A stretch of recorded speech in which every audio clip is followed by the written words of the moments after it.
three guys who combined to play 15 seasons in the National Football League trenches. Well, two guys. And Mackey, who didn't do shit. He just sits there and looks pretty. This is the OLine Committee. Hey, who likes football? I like football. I love fucking football. Oh, football. Love and it. as Jeremiah pointed out on one of our film reviews, which you can find over at the OLine Committee YouTube channel, this is pretty much a 6-month stretch where we have football every single week, right? We don't have a week without football until like Valentine's Day. Don't even talk about it. Why would you even talk about it? Oh, Fantastic. I can't wait. So happy.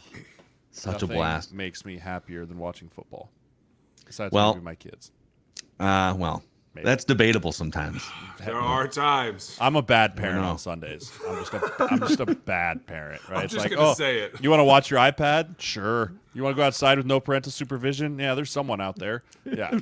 Probably. Yeah. Could be a stranger, but whatever. You'll find your way back. Listen. Sure. I'm cool with all of that. Just don't do the iPad one, please. I'm telling you. No, right we don't do the iPad. iPad. Carries over, and you're like, the neighbors all get phones, and our kids still don't have them, and it's like, how come we can't get them? It's like, this is why. Wait, how old do you need your kids to be before you get them like an iPhone or something, or a High smart school, probably. Yeah, 16. high school. Why? Where? You are always with me. I drive you and drop you off, and then I come pick you up. Why do I not know where you are? Where are you going that I don't know where you are? I coach all your sports. I'm everywhere, dude. If there's a camp out, it's in our backyard. It happens every year. I'm confused. Where are you going? You need a phone. How old were you guys when you guys got what was your first cell phone? I had to share one, and I was 18, and I had to share one with my brother. You were 18? I think I I was young. I think I was That's pretty old. That's pretty old to be getting a phone. 14. I think I was 14, and it was like the blue light, like Samsung that like had That's Snake what ours on was. it. Yeah, Snake. The T12, like T9 texting, dude. I used to be able to sit on my desk and have full blown conversations. Like I didn't even have to look at it. Yes. It was great because you could like feel the dot on the 5. I had one of those little Nokia, I don't even know, the Nokia somethings, but they were like, the size of like an eraser or something. Yes. Right. But you had the dot on the 5 and you could just kind of go boom, boom, boom because each number had the 3 letters, right? Right. So you'd have to be like J. We were all geniuses of it. We were masterminds. But my brother got to keep the phone. I didn't get to keep it. So I had to go at like night. I had to go check for all my text messages. Once again, Never trustworthy. Never where trustworthy. were we then, Alex. going? I mean, but our situation was a little different. I mean, we were big boys and no dad around, so it was like we trying to do whatever we wanted. It's great. Well, we're glad you guys have stumbled into the OLine Committee podcast here, a trenches perspective on football, where we just talk about late 90s cell phones here. This is the only show in America where an idiot fan like me gets to lob dumb questions at guys like Jeremiah and Alex who played a long time in the NFL. Please click the like and the subscribe button on the OLine Committee YouTube channel if you could.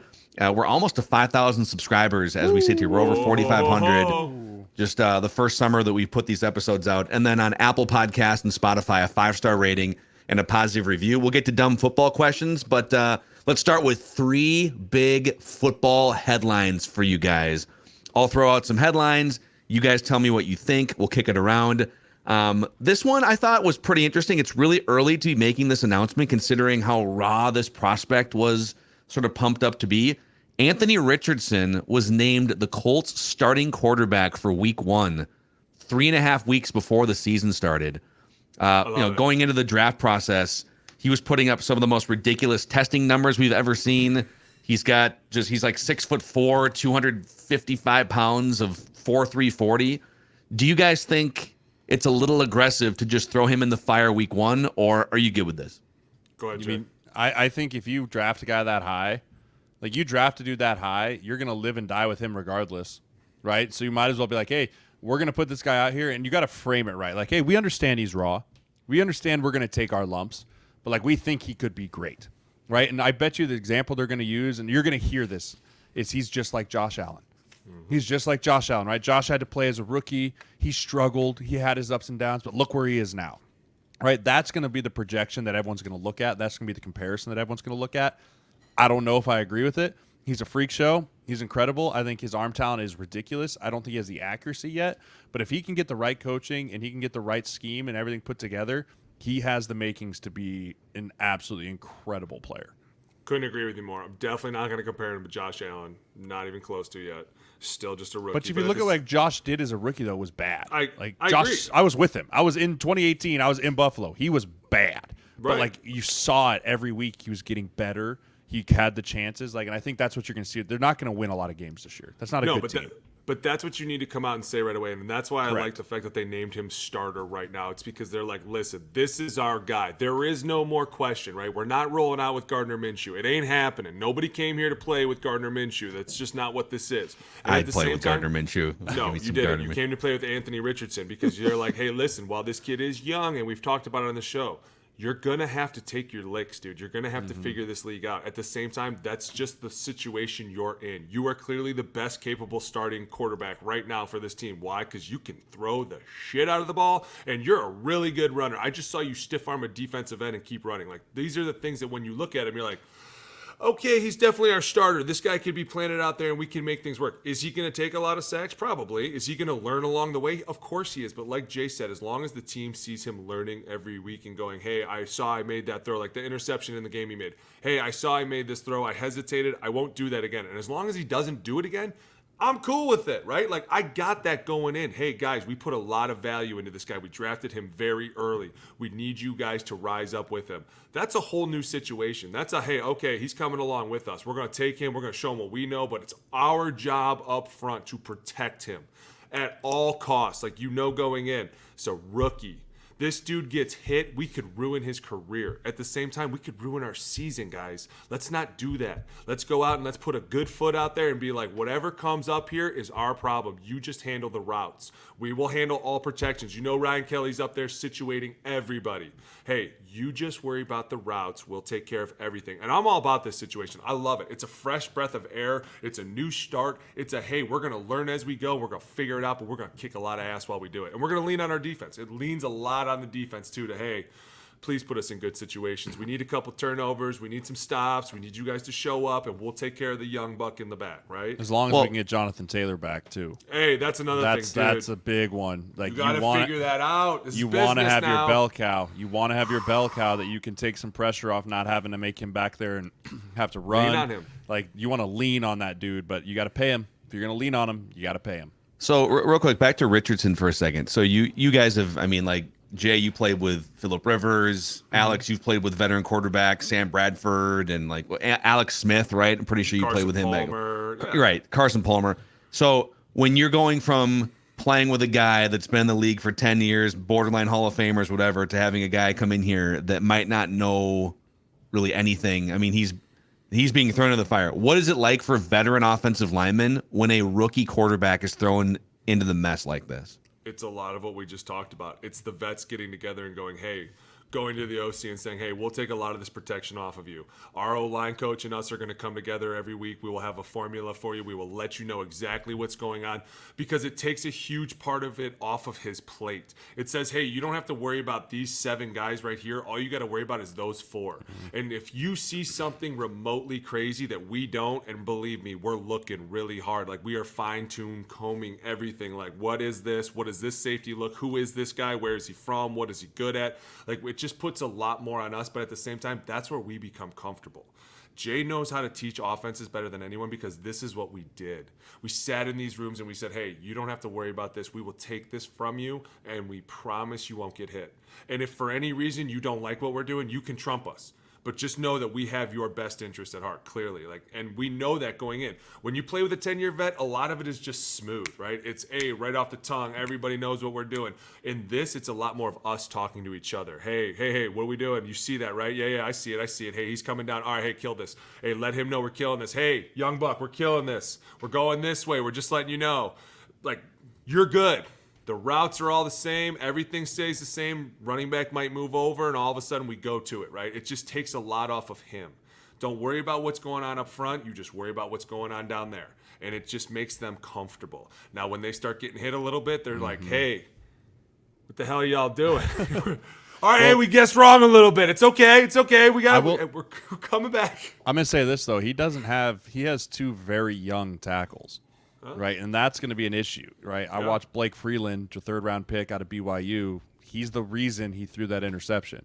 They ran a simple play action. Blake Freeland let the defensive end go, kicked out to the linebacker the running back is supposed to have, and that D end smoked Richardson, right? You looked at Bernard Raymond. He was a first-year starter last year. He should take a big jump this year, but again, only a second-year starter at left tackle. So you've got really good vets in the interior, right? You've got Ryan Kelly, Will Freeze, and then you have Quentin Nelson. But your tackle position is going to be really shaky, and that can be hard for a quarterback. And that's why I think as an OC, you're like, okay, quick outs, get the ball out of his hand. Let's make sure we can stay in front of the sticks. But again, that all goes back to having a really dominant run game with Jonathan Taylor and all of that. So, it's going to be interesting to see how they put that offense together. I mean, I think you'll see a lot more RPOs because you do have a quarterback that can move and can run compared to, the last 3 quarterbacks that have came into Indianapolis have all been old, decrepit, can barely move, right? I mean, you go Carson Wentz, Phillip Rivers, and then Matt Ryan, like they ain't moving off the spot, right? No. So I think we'll see some more movement. I mean, again, he's coming from Indianapolis or coming from Philadelphia, right? I mean, he came from Philly. He worked with Jalen Hurts. He understands the move quarterback, understands how to get him on the run, how to get him quick reads. I think that dynamic there is what's going to make Anthony Richardson really good or not. And to talk to the business side of it, now you understand why Jonathan Taylor has such leverage. Yeah. Because he realizes at the same time, hey, you thought I got a lot of carries last year. I'm about to get double that this year because you're going to need me to be a huge piece of this RPO offense. If they don't fear me, there is no RPO, right? It's RPO only works when the running back rushes for over 100 every week and a touchdown because then all of a sudden defenses are like, okay, well, we certainly can't do that. We can't give up all that time. We can't give up these points. How are we going to stop this? And at the same time, if they're like, yeah, their running back sucks, they're like, all right, well, we're going to chill. We'll let them just waste all the time they want. We'll let them just do whatever they want. He can dangle and run around and get hit and smoked, and the quarterback's going to get hit all the time. It's just there's no level of urgency. There's no fear factor of the run game, and that's why Jonathan's like, you definitely need me now more than ever, and you're going to have to do something. Big headline number 2 here for you guys. Your guy, Zack Martin, one of the best guards in the National Football League, gets $36 million. I love how we went from so he holds out, and Jerry Jones is like, F him. Sorry. Not my fault. Oh, we're gonna do here, yeah. Sorry. I can't find any money anywhere in the couch cushions of our salary cap. You know what that he means? gets $36 million guaranteed the next 2 years. Here's what that means. Whoever was playing that position while he was out really sucks. And they were like, oh, shit. We definitely can't have any problems. Jerry, retract your previous statement. Jer, somebody go find him. He's probably on his boat. Jer. Yeah. Claim dementia. Claim that you didn't know which way was up and you put ketchup on your freaking whatever. Hey, and we guessed wrong about this other guy. We guessed way wrong. We need him back. Huge part. Like Zach was probably sitting at home like, who is it? Who's called? Jer? Is that Jer? I'll tell you what. I'll call him back. Babe, round up the kids. We're going to dinner. Sizzler tonight. Big night. So what did he wind up eating? What, like, was it 5? Did he get to like $500,000 in fines? I think it was close. Probably close to 550. I mean, who cares? Oh, dude. Who cares? You won, dude. You got, and not only that, but you got the owner to like retract all his previous comments. Like sometimes, and I love all of them. I do. They gave us all great jobs and great lives.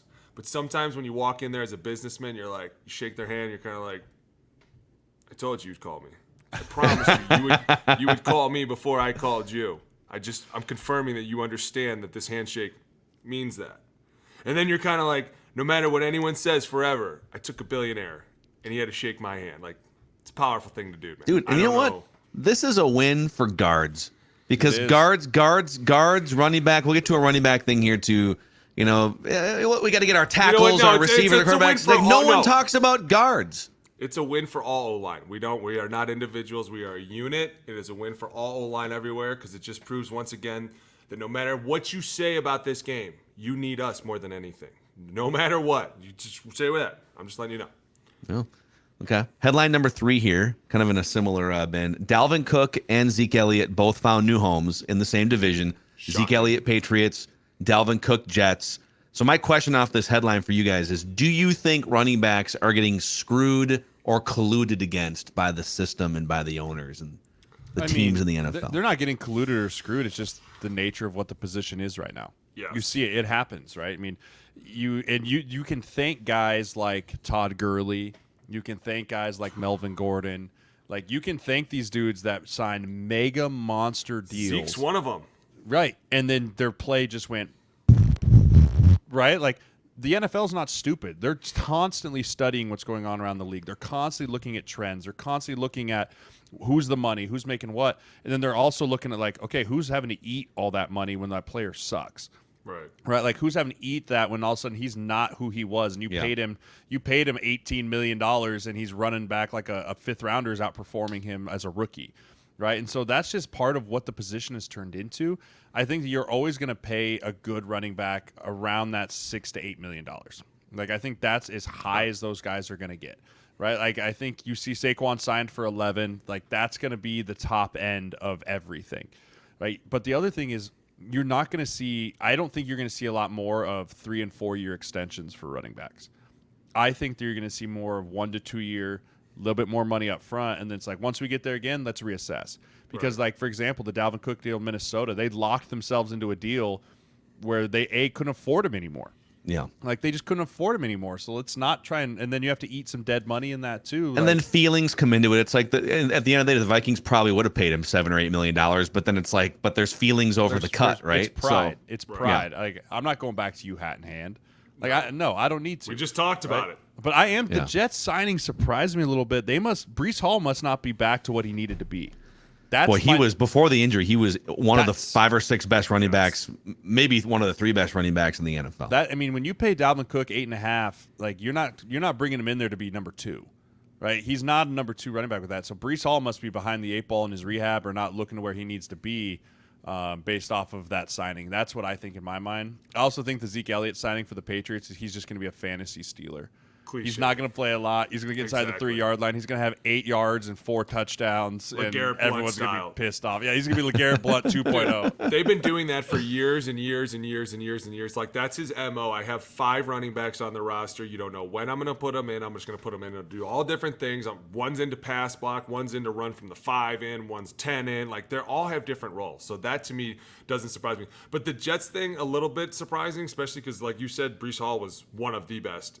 And to watch that, but at the same time, it's kind of like if you can get one of the top running backs on the market right now and have 2 different styles of running backs, and not only that, like be able to feature both of them at the same time with Aaron Rodgers in the backfield, I would too if I had the cap space. Absolutely. Which, let's talk about why they had the cap space. Hey. Aaron Rodgers took a pay cut. Hey, right? now. You can't sign Dalvin Cook to that if Aaron Rodgers is making 50, right? You can't. You sign that guy to 8, and you still leave yourself some wiggle room to go find some more players that want to be in there, right? I mean, that signing is all predicated off what Aaron Rodgers did a few weeks ago. Yeah, he told them, get me some people. I need more people. And he might need more. He might need a couple offensive linemen too before. We all kind of agree. We all kind of agree that there is too much talent for one team, right? We've all said that.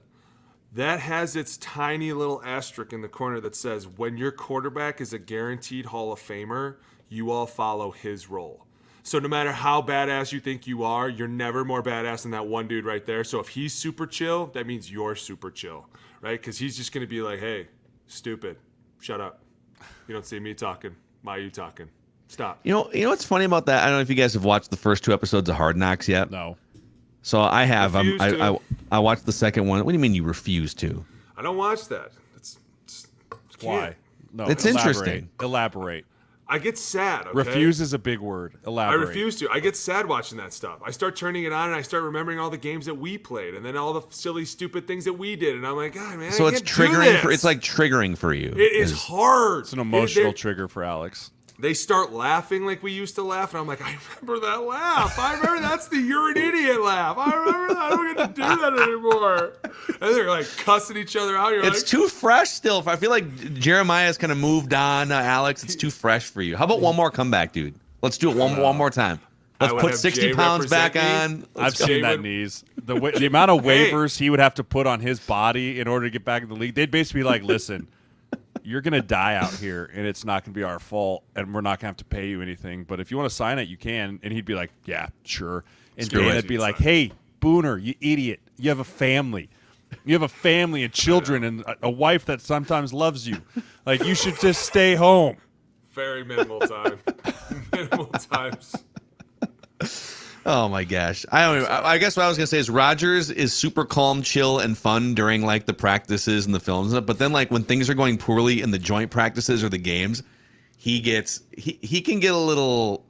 I don't know, a little spicy, a little front runnery. Like he'll start throwing guys under the bus a little bit. Yeah, he's the first to kind of be like, hey, it's not my fault. But anyways, it's time for some dumb football questions here, gentlemen. Our graphics department again is just On having fire. a field day this week. Fire. Yeah. I got a couple dumb football questions from the audience here. And by the way, we're carving recording plans for the actual season where we're going to have a little bit more space to explore. We're kind of cramming some of this stuff into like a shorter time, but we will explore more space once the season starts. Let's start with T-Man Tom here with his dumb football question in the YouTube comment section. What's it like when a season ends, particularly after, let's say, a tough playoff loss or something like that? What's it like for you guys? You want to take the bad ones? I'll take the good ones. Yeah, I had more bad ones than good ones. I mean, they're all bad. Like, there's only one team happy at the end of the year, right? There's only one team happy, and it's this feeling when you feel like you had a chance. I'm going to use the 2017 NFC Championship game, for example. Like, we had this feeling we were going to play the Super Bowl in our own stadium, and then all of a sudden, like, it's just over. Like, there's no wind down, right? Like, it's this giant build up to the game, right? Every playoff game is just that much more important, and you're climbing the mountain. And then all of a sudden, like, it's just a cliff drop off. Like, there's no, like, wind down. It's just like, all right, boys, see you in April, right? And it's just this feeling of, like, we were so close. We were so close, and we were right there, and we had everything in front of us to go win a Super Bowl, and then it just ends, right? It just ends. The confetti flies for the other team, and you're getting on the plane going home, and your wife's texting you, like, so when are we leaving for home? Right, like you get in, you clean your locker out the next day, you have a quick exit meeting with your coach, if you're a free agent, you talk to the GM, and then it's like, okay, well, see you in April, and you just go about your merry way. Like, it's just such an abrupt ending. Like, there's nothing else in life that's just that abrupt. Like, I've never come in anything else where it's just like, yep, cut, scene, over, movie done. Like, no end credits. No, like, Apple, like, there's nothing. It's just And you're probably done, not over. spending the week while you're preparing for the NFC Championship game and a Super Bowl. You're probably not also preparing for, like, but if we lose, maybe we should, like, have this planned out over here, right? Zero. There's thought none goes of that. into When you're in the playoffs, you focused 5 minutes in front of your face, Yes. right? Like, everything is just about 5 minutes in front of your face. And so when it ends like that, like, you are in this kind of loss. Like, and I know you probably haven't watched it, but like the Kirk Cousins when he's driving home after the playoff game, where he's like, it just doesn't feel like it should be over. Yeah, that's a very real feeling. Maybe like, you stop checking down on fourth and eighth. This shouldn't be over. That shouldn't have happened. Like, maybe and there's a over. lot of questions that come to mind. Like, did my one play fuck everything up? Like, don't. so much. You start doubting things. Like, you can go into a spiral really quick for 24 hours after a playoff loss. I actually went back and watched that Eagles loss, the Vikings loss, and I did pin it on you specifically, Jeremiah. I did give up a sack to Fletcher Cox, so that was super upsetting. Oh my gosh, super upsetting. What was the score when you gave up the sack? 35-7. I'm pretty sure. Oh. So, I mean, I came in the middle of the third quarter. We didn't run the ball one time. It was my night. 2 minute.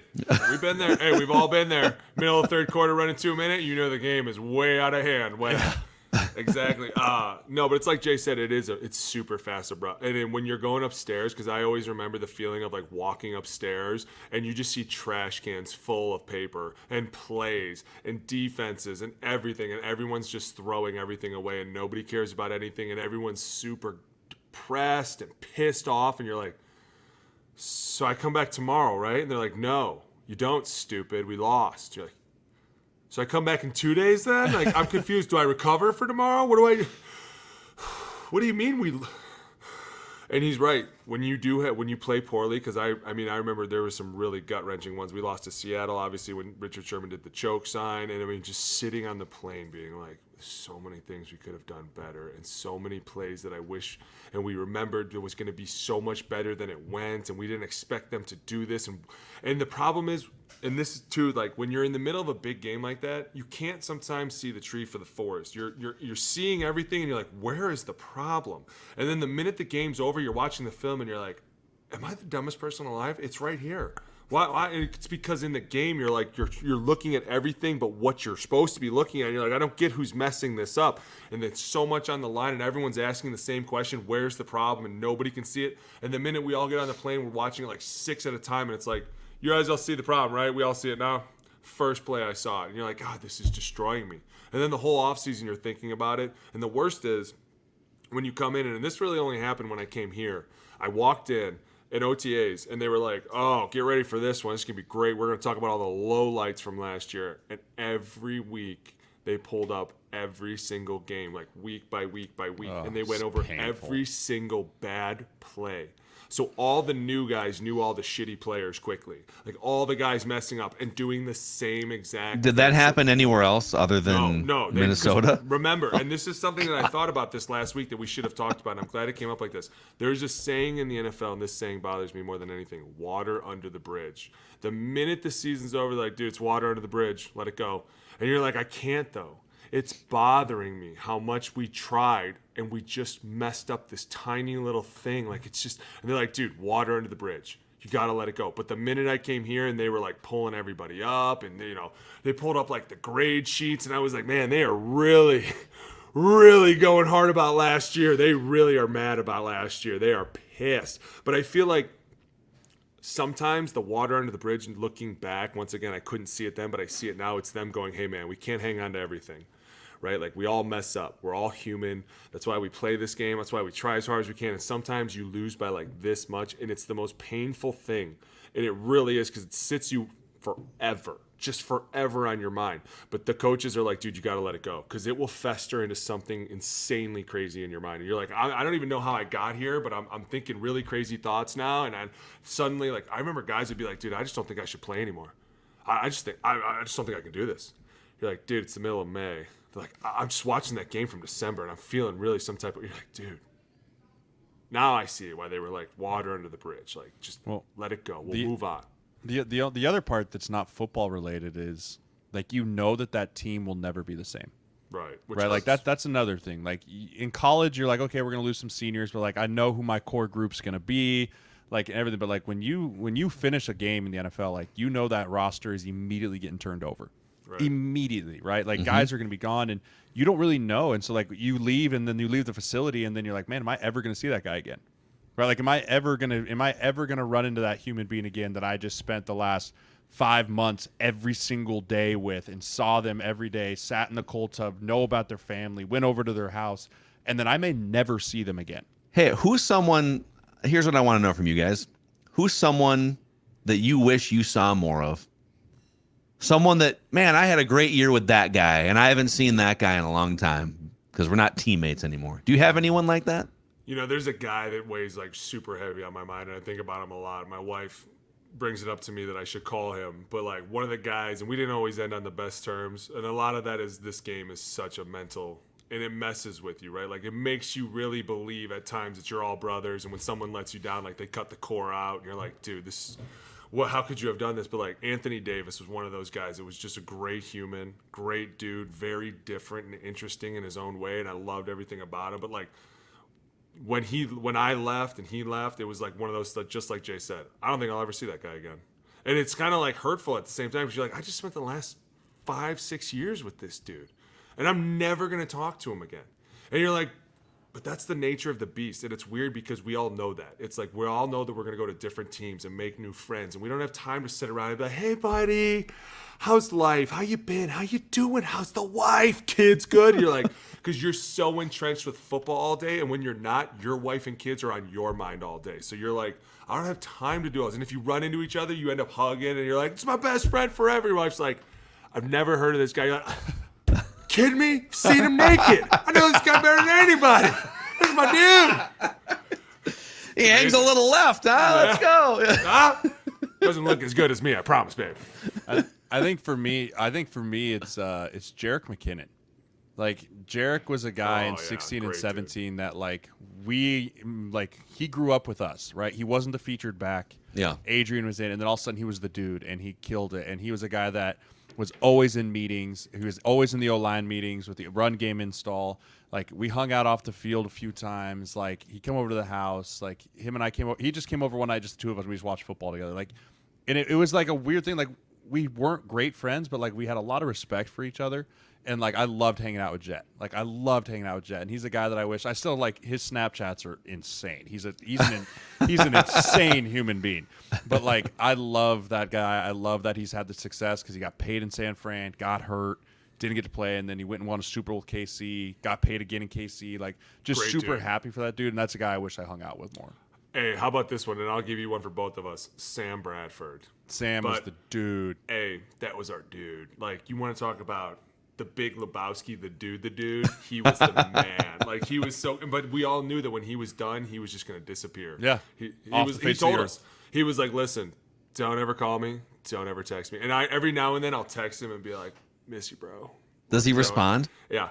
Like a day I shot or him a two text. later. I went down duck hunting in Oklahoma a couple of years ago and shot him a picture and a text. And I was like, hey, I'm in the home state. And he was just like, man, good to hear from you. Hope all is well. Like, That's it. He was just such, that's it. That's all you're going to get out You know, of Sam. and when someone says "hope all is well," they don't really want you to respond. No, that's not a response text. Because if they care, if they want to engage, they'll say, "How are you? Yeah, How is everything going?" If they say "hope all is well," it's like if it's not well, Yeah. just you you say know, hope I all's hope it well. gets well. All you do, if someone hits you with the hope all's well, it's the double click heart button, and that's Yep. it. Yep. It's over. Double click thumbs up or heart, and that's the end of the conversation. Hey, but hey, I will say as a good teammate, I do have to check in with him once a year just to make sure that he's, and Still there. we should go see him. I'd love to go see Sammy. I'd love to go see Sammy to B. go see him. I don't know. Maybe we need a new segment here on OLine We need Committee. to go on tour. A That's what reunion we need segment. to do. We need to go on tour. We need to get Sam to see if he'll do the podcast. He would love to come on, especially. Does he have internet where he lives? I don't know if he would. He probably doesn't. I mean, that's like remember we tried to reach out to Jake Long. Yeah. And Jake Long played first round pick, like fantastic, right? He played in the Vikings, Love him. tore his Achilles. Love him. We were putting on our camp our first year, and we were like, hey, we need to get a name to come in here and help coach these kids. A guy that's been in the league, right? That So knows us, trusts us. that knows us, trusts us. So we're like, it's called Jake, right? We both played next to him, like, and so we called Jake Long, and he was literally like, guys, I appreciate it, but I've just turned the page. I don't want anything to do with football ever again. Wow. He's like, I don't want to talk about it. I don't want to watch it. I don't want to see it. Like, and that's just, and we're like, dude, totally get Totally it. understand. Totally respect it. And it's in injuries and everything, I mean, he right? went through 19 surgeries. He almost died surgeries. twice out of staff. Like, brought his way all the way back just to blow his Achilles against Washington in 2016. Like, he literally was just like, I turned the page. Like, I appreciate it, but no thanks. And that's just, I mean, that's the nature of what is so many people walk away from the game feeling that. He's like, no thanks. Hope all is well. But you know what? And this kind of spins Blake into another Hart. thing. Like, I understand now why so many guys leave hurt. Like, so many guys get broken, and then they just feel like they're like, nobody really appreciates it later. You know what I'm saying? And that was one of the things is like, part of the camp was to appreciate a lot of the guys that did it before us, like bringing in the Nick Hartwicks and the AQ Shipleys and the Jake Longs and the Joe Thomases. It's kind of like, listen, these guys were the ones before you that did it at such a super high level that you need to start thinking more like they did, and they can teach you just like they did it. And that's one of the things that, like, it hurts because some of the guys you talk to are like, hey man, I'm good. I've given up on that chapter. And you're like, it's so hurtful because I remember seeing them as teammates and they were so excited about the dumbest things. And we were all so excited to just go kill our bodies and destroy it. And now you see them and they're like, I kind of regret a little bit of those decisions. And it makes me feel bad because I was like, I kind of tagged along with you on that ride and I feel bad. And if I would have known you were hurting that bad, I might have told you to stop earlier, like, especially because he tore his Achilles against Washington. And it's like, if I could have prevented that, dude, I wish I would have. And sometimes it just takes you down a weird roller coaster ride, and that's sometimes what the nature of this beast is. It's very emotional. You're with guys all day who are broken and bleeding, and you're wiping their tears, and you're like, hey man, it's okay.